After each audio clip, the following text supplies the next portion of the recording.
цахилгаан гэлхээгээр гүйж байгаа гүйдлийн хүчний хэмжээг хэмждэг багжийг амперметр гэж нэрлэдэг. Түүнийг цахилгаан гэлхээнд дараах байдлаар дүрслэнэ.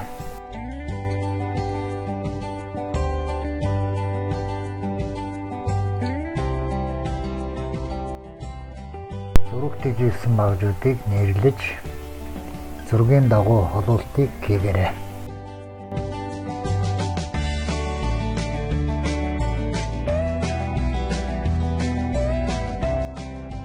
Холуултыг хийсний дараа цахилгаан гэлхээний түлхүүрийг залгаж туршилтыг сайтар ажиглаж дараах асуултанд хариулна.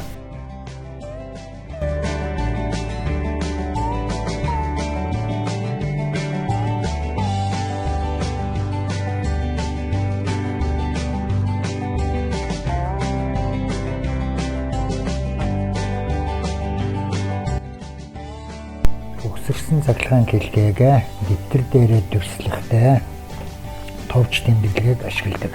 Товч тэмдэглэгээр дүрслсэн зургийг цахилгаан скан гэж нэрлэдэг.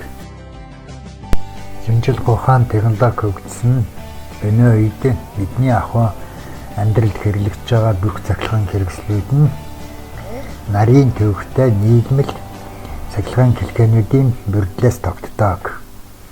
Өнөөдөр бид бол хамгийн хэлбэрг цахилгаан гэлхээ болох гарч идэнгийн схемтэй танилцлаа.